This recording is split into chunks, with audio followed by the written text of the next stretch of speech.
Isabayin ni Pangulong Bongbong Marcos sa 2025 midterm election ang plebisito para sa isinusulong na charter change. Pero ang panukalang baguhin ang ilang probisyong pang-ekonomiya, pareho pa rin nakabinbin sa Senado at Kamara. Nasa frontline ng balitang yan si Mean Los Baños. Matapos pirmahan ang ilang batas sa ceremonial hall ng palasyo kanina, mga senador naman ang pinulong ni Pangulong Bongbong Marcos sa Malacanang. Sumentro sa charter change ang meeting na dinaluhan. Ikaw pala yung nagsabi, 1,000 yen yung binigay, binalik. Sumuha ka, nakikiano? Tama, 1,000 yen pala yung binalik. Kami yun, magkasama kami noon na nagkaligaw-ligaw. Ni Senate President Mig Zubiri at 11 pang senador. Dito raw sila sinabihan ng Pangulo na gusto niyang isabay na lang sa midterm election sa 2025 ang plebisito sa Chacha. Mas gusto niya na magkaroon ng plebiscite in the 2025 elections. Dahil napakaklaro, kung gagawin natin yan bago mag-eleksyon, gagastos po tayo ng 12 to 14 billion. Inatasan na raw ni PBBM si Senator Sonny Angara na pag-aralan ang legalidad nito para makumbinsi ang Commission on Elections na isabay na lang sa pag-imprenta ng mga balota ang mga tanong sa plebisito. Kailangan kasing isama sa balota ang panukalang amendments. Sa back page ng balota, kasama ng mga party list representatives, kasi sa likod yun na maglalagay po doon ng isang rider question on the Constitution, on the amendments. Ang alam, ewan ko ha, ang alam ko dito kasi parang isa lang yung tanong. Ewan ko ha, ito'y siguro pag-uusapan pa, hindi ako sure dito, pero kasi ngayon lang lumabas tong balita na to na parang may isang tanong doon, gusto mo ba, papayag ka ba na baguhin ang konstitusyon? Yun lang yun, okay? So, pagdating sa anuman yung babaguhin, hindi na po tayo magdidesisyon doon. Yung Senado at Kamara na. Or it's either magkakaroon ng CONAS, depende na po yun. Kaya nga napaka-importante na pag-usapan na maigi to. Hindi yun naman nagmamadali itong Congress, itong House. Nagmamadali kasi dali-dali. Akala mo parang, ayan, tinabla tuloy sila ni Marcos na sandali. Senado na maglilid, huwag kayong pakialamero. The Constitution. Kung schedule ng COMELEC ang titignan, 2 eleksyon pa ang nakalinya sa susunod na taon, ang midterm elections at barangay elections. Sa mga nagsasabi dyan na banat ba malaki bigayan kahapon sa Sultan Kudarat 2K na, saan nyo ho nakita yan? Hindi, pakiano kasi tandaan nyo, dito sa channel natin, hindi tayo pumapatol sa fake news. Kung wala ho sa balita yan, ayoko hong sakyan yan. Okay? Pero ako, sigurado ko yung pinamimigay, kasi sinabi nga ng media, yung mga bigas-bigas ang pinamimigay, so hanggang doon na lang muna ako. Yung sinasabi ninyong 2,000, saan nyo ho nakuha yan? Pwede ho bang magbigay ho kayo ng source nyo para hindi naman ho kayo nape-fake news dito? Bahirap po kasi. Pero ayon kay COMELEC Chairman George Garcia, nakahanda pa rin sila kung gusto talaga ng Pangulo na isabay pa rin ang plebisito dahil kakayanin daw ng mga bagong makina na magbasa ng yes or no vote para dito. Mas maganda nga dahil wala namang dagdag na gastos. Although may legal issue, ang legal issue, pwede ba talaga isama ang isang national and local election sa isang plebisito lalo pat pagbabago ng saligang batas. But then, ako naniniwala ako, nakikilalanin kahit ang ating kagalang-galang na Korte Suprema ang kapangyarihan ng Kongreso na gawin itong bagay na ganito. Sa ngayon, parehong nakabinbin sa Senado at Kamara ang resolution of both houses o RBH number 6 at 7 na nagsusulong sa 3 economic amendments. Pero sabi ni Zubiri, malinaw ang direktiba ng Pangulo na bersyon nila sa Senado ang dapat masunod at i-adopt ng Kamara. Target daw nila itong ipasa bago mag-May 25 pero bahala pa rin daw si Senator Sonny Angara pagdating sa deadline.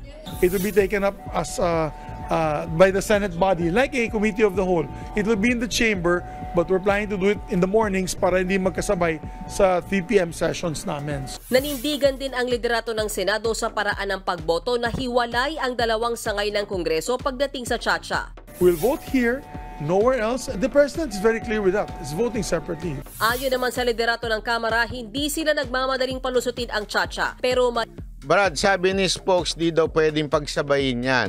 Yan nga yung sinasabi ng COMELEC. Kung sila lang ang tatanungin, okay. Pero may legal battle pa tungkol dyan kung pagsasabayin o yan o hindi.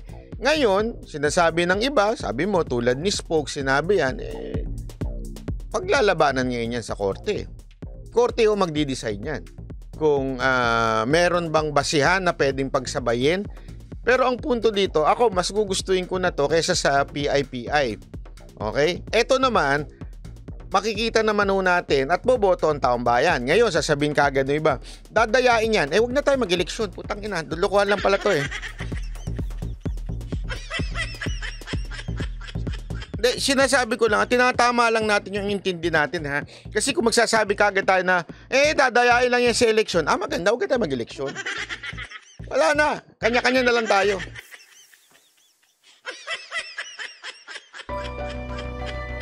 Pasensya nyo na ha.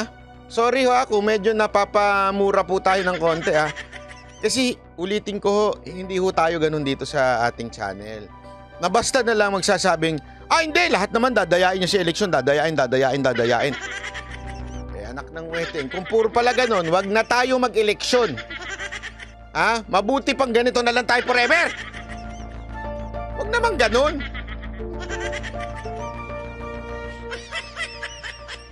Hindi kasi wag ho tayong parang parang masyadong na kaagad, pessimistic na wala, di mangyari, wala, di totoo yan, bla. Sintu na Wag naman ganun. Yan, tama yung sinabi ni Diego Latigo, ugaling NPA yan Tama naman diba? Sabi nyo, yung Smartmatic, nag-i-Smart Magic, tinanggal na yung Smartmatic. Ngayon, iba na pinalit. Wala pa rin yan, wala. Sintu pa rin. Hindi ba pwedeng anuhin muna natin? Kasi alam mo, kung ganyan na rin naman tayo, sumama na lang kayo dun sa mga makakaliwa. Di ba? Sumama na lang kayo dun sa makakaliwa na kahit anong gawin, mali. Sumama na kayo, sama-sama na kayo dun.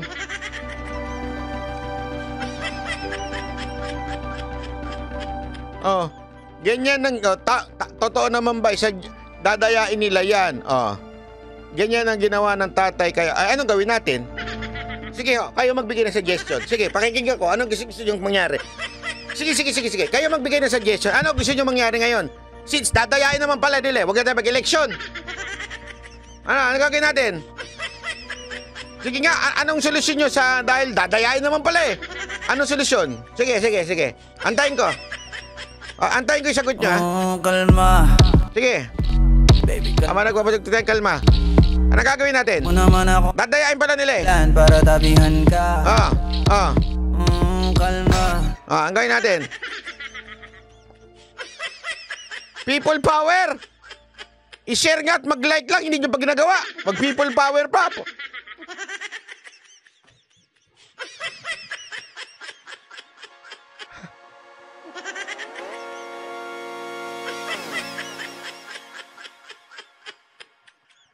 Kaso boss, ang makakaliwa kung kakampi ngayon kayo.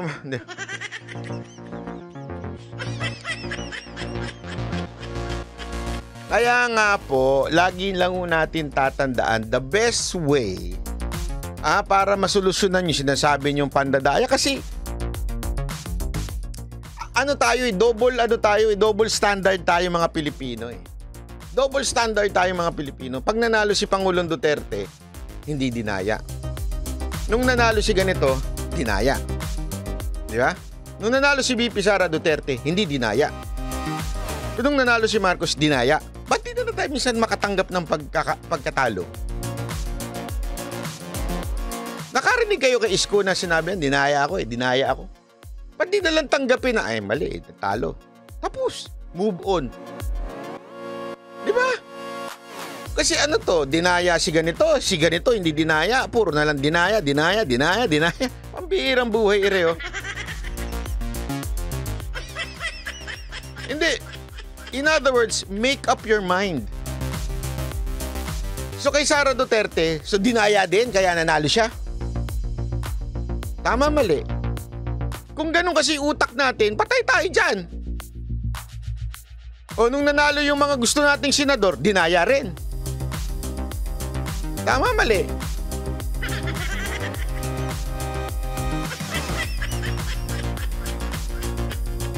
Bihira.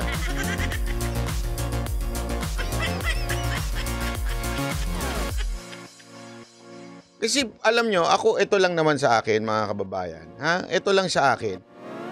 Kung gusto natin ng pagbabago, ninanais natin ng pagbabago, hindi po pwedeng lahat na lang sasabihin natin, mali yan, mali ito, mali ito. Huwag na tayo magano kasi dadayain na. Anong gusto nyong gawin natin? Magrevolusyon na lang. O sige kayo, magrevolusyon kayo.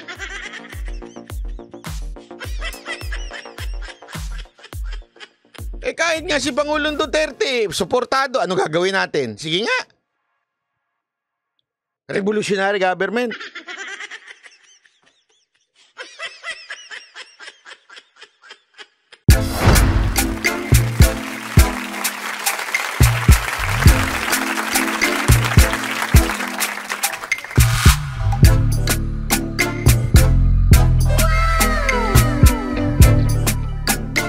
The next performance will start momentarily.